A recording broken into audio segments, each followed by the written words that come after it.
नमस्ते. तुम्ही ऐकत आहात मानव परिचयचा निर्णायक एपिसोड. मागील एपिसोडमध्ये नासिरने मुफ्ती मौलवींच्या न्यायालयीन अन्यायासमोर झुकण्यास स्पष्ट नकार दिला. आता सबाच्या अम्मीच्या प्रश्नावर मग निकाह कसा होऊ शकेल, नासिरने आपल्या अटल संकल्पाचा खुलासा केला. नासिरने मान्य केले की हा निकाह फक्त सबाचीच नाही तर त्याचीही गरज आहे, जेणेकरून त्याचे रुळावरून घसरलेले जीवन पुन्हा रुळावर येऊ शकेल. सबानेही लगेच संमती दिली, ज्यामुळे अम्मींनी नाईलाजाने म्हटले, तुम्ही दोघे सहमत असाल तर आम्हाला कोणतीही अडचण नसेल. प्रगतिशील उपाय. नासिरने पळून जाऊन लग्न करण्याची उद्धटपणा केली नाही, तर विवेकाचा रस्ता निवडला. माझा प्रस्ताव असा आहे की आपण दोघांनी कोर्ट मॅरेज करावे. गोपनीयता आणि कट्टरतेची भीती. सर्वांनी यावर सहमती दर्शवली, पण इम्रानने सावध केले, आपल्याला ही गोष्ट न्यायालयीन विवाह होईपर्यंत कोणालाही सांगायला नको, अन्यथा भाईजान किंवा सबावर कोणी हल्ला करू शकते. नासिर आणि सबाने शांतपणे कोर्टात अर्ज दाखल केला. कट्टरपंथीयांचा शेवटचा प्रयत्न, ज्याची भीती होती तसेच झाले. 5 कट्टरपंथी लोक इम्रानच्या घरी पोहोचले आणि त्यांनी धमकी दिली. सबाच्या अम्मीने विवेकाने काम घेतले, तुम्ही महिन्याभरात सबासाठी योग्य स्थळ शोधून द्या. नात्यांचे वास्तव. पुढच्या 20 दिवसांत आलेले सर्व 4 प्रस्ताव विधूर, घटस्फोटित किंवा दुसरी पत्नी बनवू इच्छिणारे, वयाने 40 पेक्षा जास्त होते, ज्यामध्ये काझी स्वतः सबाशी निकाह करू इच्छित होता. नासिरच्या मनात द्वंद्व होते, फतव्यामुळे सबाला बहिष्काराला सामोरे जावे लागेल का? पण त्याने पलायनाचा विचार नाकारला. त्याने ठरवले की आपल्या संप्रदायात राहून संघर्ष करणेच योग्य ठरेल. अंतिम तर्क. नासिरने इम्रानला सांगितले, आपले काही लोक जे आपल्याला तथाकथित अन्य धर्मावलंबियांबद्दल द्वेष करण्यास प्रवृत्त करतात, ते आपल्या संप्रदायावरही प्रेम करू शकत नाहीत. विजयाचा क्षण. 1 महिना उलटला. ठरलेल्या तारखेला गोपनीयतेच्या वातावरणात नासिर आणि सबाचा कोर्ट मॅरेज पार पडला. प्रेमाची मेजवानी. नासिरने लग्नाची मेजवानी एका 5 स्टार हॉटेलमध्ये ठेवली, जिथे संपूर्ण कुटुंब, जे याआधी कधीही अशा हॉटेलमध्ये गेले नव्हते, भरभरून आनंद घेते. नासिर पूर्ण वेळ सबाची मुलगी शनायाला मांडीवर घेऊन बसला होता. आनंद. या विवाहामुळे सबाच्या जीवनातील सुखाची दारे उघडली आहेत. नासिरच्या अम्मींचा एकटेपणा दूर झाला आहे आणि सबाच्या आई वडिलांना आता इम्रानच्या निकाची नवी आशा मिळाली आहे. ऐका कसे विवेक, प्रगतिशीलता आणि खऱ्या प्रेमाने सामाजिक रूढी आणि कट्टरपंथीयांना हरवले. ही आहे नासिर आणि सबाच्या जीवनातील माणुसकीच्या विजयाची गोष्ट. मानव परिचयचा सुखांत तुम्ही ऐकाल. एपिसोड 16. कोर्ट मॅरेज, विवेक आणि प्रेमाचा विजय. नासिर पुढे बोलण्यासाठी जणू याच प्रश्नाची वाट पाहत होता. तो म्हणाला, सबा अत्यंत समजूतदार मुलगी आहे. तिच्यावर कठीण काळ बेतला आहे. तिच्या मांडीवर एक तान्ह बाळ आहे, ज्याची जबाबदारीही तिच्यावर आहे. सबावरील या दुःखाच्या वातावरणात मी तिच्याशी निकाह करू इच्छितो. तरीही असे नाही की हा निकाह फक्त सबाचीच गरज आहे. मला सांगायला संकोच वाटत नाही की हा निकाह माझीही गरज आहे. सबाची साथ घेऊन मलाही माझे रुळावरून घसरलेले जीवन पुन्हा रुळावर आणायचे आहे. मी जे काही सांगितले आहे त्यानंतरही जर तुम्हाला सबाशी माझे लग्न व्हावे असे वाटत असेल तर त्याचा एकच उपाय आहे. थोडा वेळ थांबून नासिरने प्रश्न करत विचारले, तुम्हाला ऐकायचे असेल तर मी तो उपाय सांगू का? यावेळी नासिरला उत्तर देण्यासाठी ज्या व्यक्तीने तोंड उघडले ती स्वतः सबा होती. हे पाहून सर्वांनाच आश्चर्य वाटले. सबा म्हणाली, जी मोहतरम, मी तुमचे प्रत्येक शब्द खूप लक्ष देऊन ऐकत आहे. तुमच्या तर्कांनी मला खूप प्रभावित केले आहे. मी तुमच्याशी लग्नाला माझे भाग्य समजेन. तुम्ही सांगा, आमचे लग्न कसे होऊ शकते? नासिर त्यावर म्हणाला, धन्यवाद सबा, पण मला हेच शब्द तुझ्या अब्बू आणि अम्मींच्या तोंडून ऐकायचे आहेत. यावर सबाचे अब्बू शांतच राहिले. सबाच्या अम्मी म्हणाल्या, तुम्ही दोघे सहमत असाल तर आम्हाला यात नकार देण्याचे कोणतेही कारण दिसत नाही. अशा परिस्थितीत जर कोणी निकाह लावत नसेल तर तुम्ही दोघांनी पळून जाऊन जरी लग्न केले तरी आमची कोणतीही हरकत नसेल. स्पष्ट आहे की अम्मी धर्माच्या आधी आपल्या मुलीप्रती असलेल्या कर्तव्याला प्राधान्य देत आहेत. तेव्हा नासिर म्हणाला, जी, मी असा उद्धटपणा करणार नाही. माझा प्रस्ताव असा आहे की आपण दोघांनी कोर्ट मॅरेज करावे. त्यावेळी सर्वांनी या प्रस्तावाला आपली संमती दिली. मग इम्रान म्हणाला, आपल्याला ही गोष्ट कोर्ट मॅरेज होईपर्यंत कोणालाही सांगायला नको, अन्यथा भाईजान किंवा सबावर कोणी हल्ला करू शकते. सर्वांना इम्रानचा हा सल्ला योग्य वाटला. इम्रानला भीती होती की जर लोकांना कळले की सबा आणि नासिर कोर्ट मॅरेज करणार आहेत तर काही लोक दोन्ही कुटुंबांना धमकावू लागतील. इम्रानची भीती सर्वांना खरी वाटली, म्हणून सबा आणि नासिरने कोर्टात लग्नासाठी गोपनीय अर्ज दाखल केला. नियमानुसार कोर्ट मॅरेजसाठी 1 महिन्यानंतरची तारीख ठरवण्यात आली. पुढे जशी शंका होती तसेच घडले. ज्या काझींकडे इम्रान सबाच्या निकाहबद्दल बोलायला गेला होता त्यांनी नासिरच्या सबाशी लग्नाच्या विचाराबद्दल समाजातील काही लोकांत चर्चा पसरवली. जरी यांच्या कोर्ट मॅरेजच्या प्रक्रियेबद्दल कोणाला माहिती नव्हती तरी 5 कट्टरपंथी लोक रागाने इम्रानच्या घरी पोहोचले. त्यांनी सबाचा नासिरशी निकाह न करण्याबाबत घरात उपस्थित असलेल्या अब्बू आणि अम्मींना धमकावले. खासगी कौटुंबिक विषयात अशा हस्तक्षेपामुळे दोघांना खूप राग आला. तरीही आपला राग न दाखवता अम्मी म्हणाल्या, आम्ही गरीब आणि आजारी लोक आहोत. आम्हाला आमच्या विधवा झालेल्या तरुण मुलीच्या जीवनाची खूप काळजी वाटते. तुम्ही म्हणताय तर आम्ही नासिरशी सबाचा निकाह लावणार नाही, पण आमची तुम्हाला विनंती आहे की तुम्ही महिन्याभरात सबासाठी योग्य स्थळ शोधून द्या. तेव्हा त्यांच्यापैकी एक जण म्हणाला, नात्यांची काही कमी नाही, एक सोडा, आम्ही 10 स्थळं पुढच्या काही दिवसांत तुम्हाला सांगू.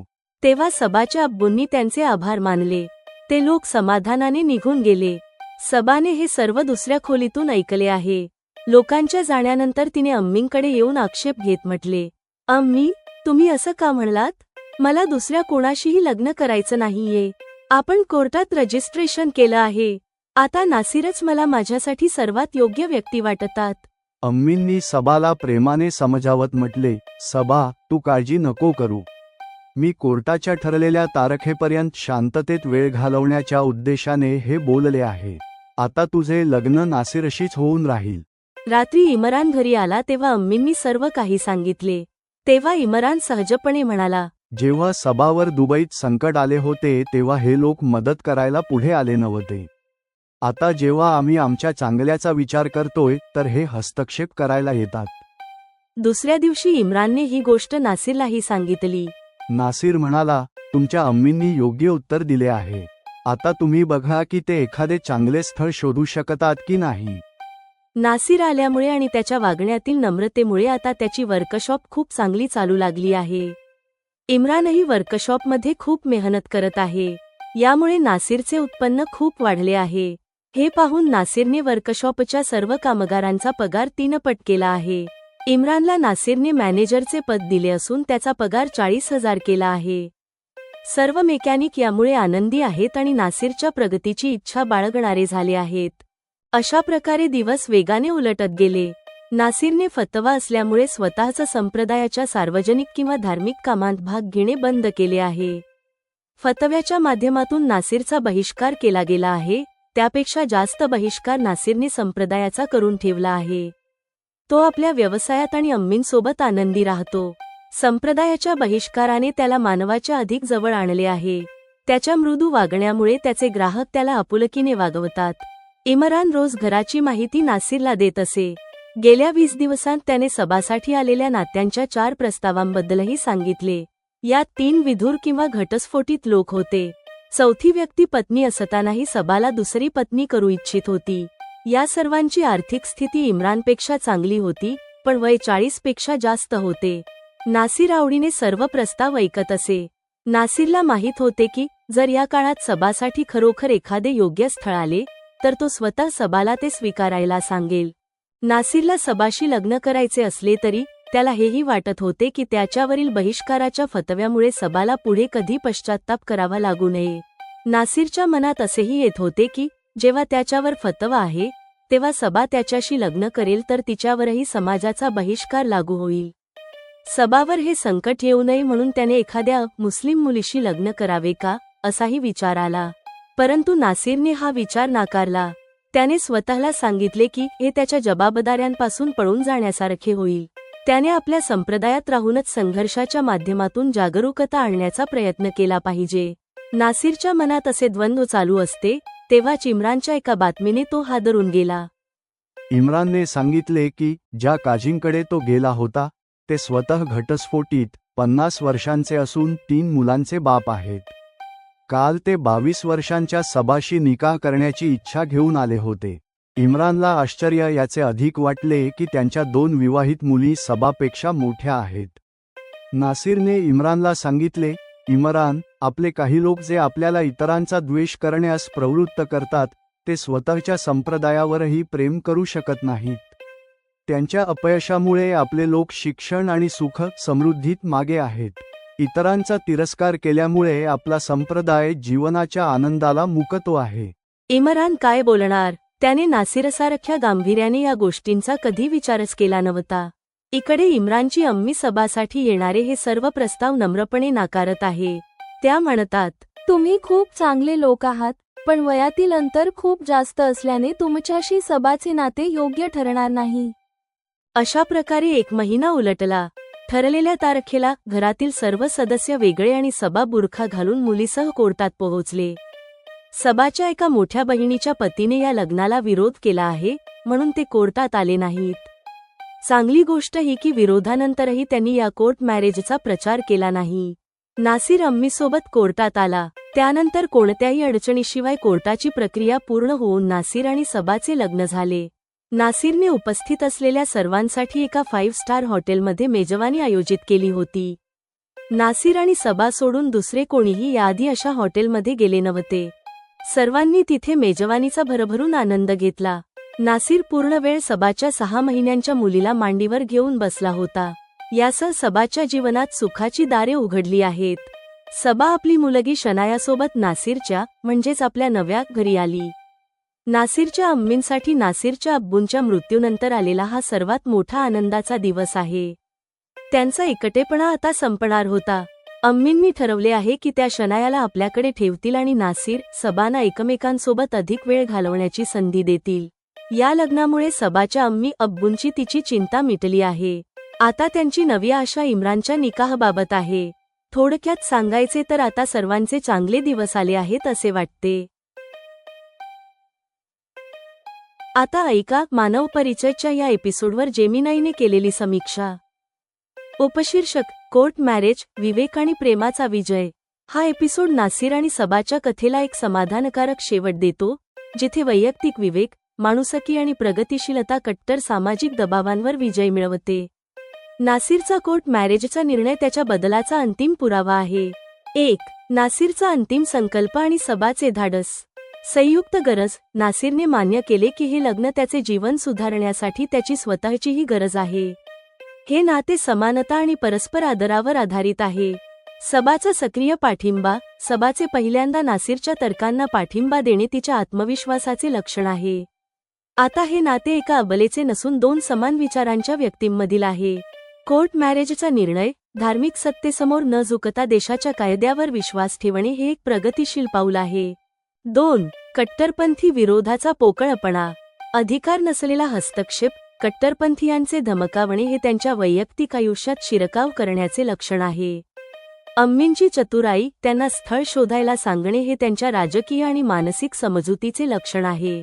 नात्यांचे वास्तव. काजीने स्वतः लग्नाची इच्छा व्यक्त करणे हे नासिरचा हा तर्क खरा ठरवते की धार्मिक नेते अनेकदा माणुसकीपेक्षा वासना आणि सत्तेने प्रेरित असतात. 3. प्रगती आणि नवी सुरुवात. कार्यक्षेत्रातील बदल. नासिरच्या वागण्याने वर्कशॉपमधील वातावरण सुखावह झाले आहे. पगारातील वाढ त्याच्या नेतृत्व गुणांना दर्शवते. फतव्यावरील द्वंद्व. नासिरने संप्रदायात राहूनच संघर्षाचा मार्ग निवडला.